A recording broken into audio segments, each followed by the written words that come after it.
Good morning sa atin mga kapinagpala. Bakit nga ba sinabi ng ating Panginoong Hesus na kailangan natin magpatawad 70 times 7? 'Di ba? So marami sa atin ang marahil nakasakit sa kapwa o kaya nasaktan tayo, and then may mga bagay na nangyari na sa atin uncontrollably, and hirap na hirap kang mag-release ng forgiveness doon sa taong yon. And then kapagka sinabi mo yun at kinuwento mo, sasabihin sa'yo ng mga tao, "Oo nga, mahirap patawarin kapagka ganyan kabigat yung gravity ng ginawa sa'yo ng tao na yon. Hindi mo kasi maintindihan, kuya, hindi mo kasi maintindihan kung ano yung ginawa niya sa akin, kaya hindi mo alam yung nararamdaman ko." Ganyan yung mga linyahan ng mga ng tayo minsan, ng mga tao na hirap mag-release ng forgiveness sa kanilang buhay. Pero alam mo ba na sobrang grabe ang blessing na matatamasa mo once you forgive that person na nakasakit sa'yo? And if you will read your Bible, in Matthew chapter 18, verse 21 to 35, si Pedro nagtanong sa ating Panginoong Jesus. Ang sabi niya, "Master, how many times do I forgive my brother or a sister?" Sabi niya ganun, na nakasakit sa akin. And Jesus, at sabi niya, 7. Sabi niya ganun. Sabi ni Jesus, 7, hindi try mo na magpatawad or dapat kang magpatawad ng 70 times 7. So kapag inano mo yun is sobrang dami na beses kang magpatawad. At sasabihin ko sa inyo kung bakit sinabi yun ng ating Panginoong Jesus. Pagkasabi ng ating Panginoong Jesus yun, nagkwento siya about sa patungkol sa Kingdom of God. Ang Kingdom of God ay katulad ng isang kwentong ito. Sabi niya, merong isang king, merong nagkakautang sa kanya na isa niyang servant, sobrang laki ng pagkakautang niya, okay? At ang sabi ng king sa kanya, dahil hindi siya makapagbayad, is kasama yung kanyang anak, kanyang asawa, at yung mga bagay na meron siya, ay dalhin doon sa hari, at talagang talagang paparusahan siya dahil hindi siya nakapagbayad. Ngayon, itong habang malapit na siyang parusahan ng hari, itong taong ito is nagmakaawa sa haring ito. At sa sobrang pagmamakaawa niya, lumuhod siya, talagang imagine mo na lang kung pagkakalaki ng pagkakautang mo doon sa hari tapos hindi ka makabayad. And then humihingi ka ng plead doon sa hari na dapat ay anuhin ka niya, kumbaga humingi ka ng mercy doon sa hari. Ito namang hari, dahil na-touch siya doon sa servant niya na to, ang ginawa niya is kinlear out niya lahat ng debt.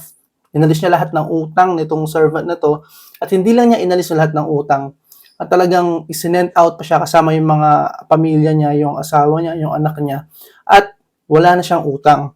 Ngayon, dumating yung panahon, itong tao na to na pinatawad ng hari sa kanyang pagkakautang at kinlear yung debt niya, ay meron namang tao nagkaroon din ng utang sa kanya. At ang ginawa ng taong ito is, dahil sa may utang sa kanya yung isa ring tao na to, ang ginawa niya is pinarusahan niya, pinakulong niya, hanggang sa mabayaran yung kanyang utang. Ngayon may nagsumbong ngayon sa hari.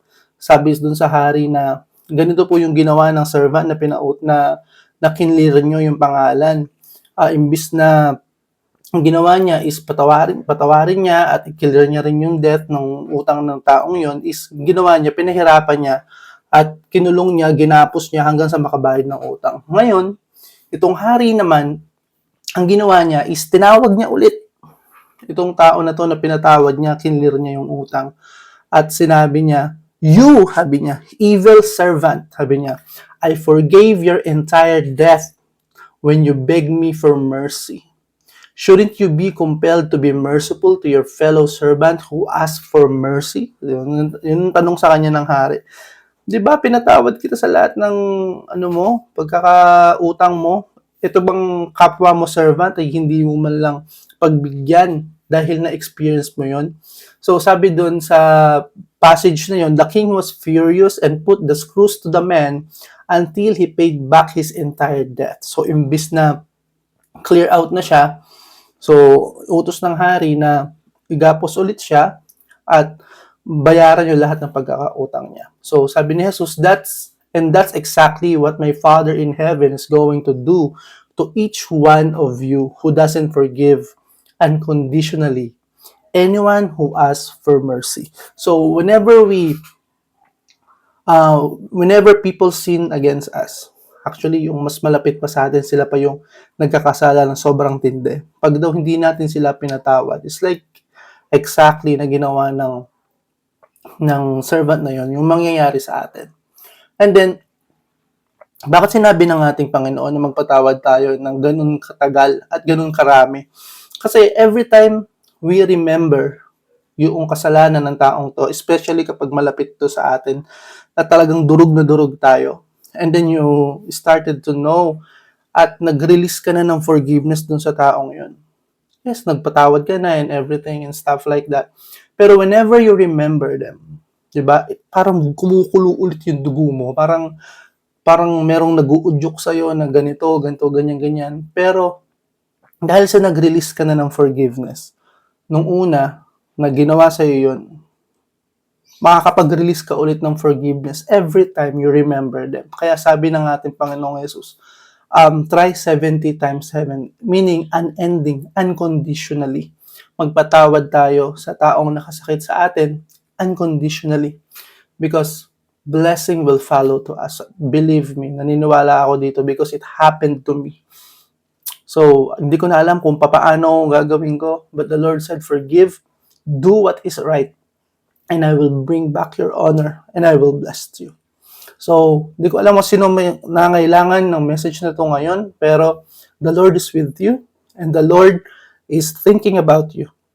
Learn to forgive, and learn to forgive unconditionally. God bless you.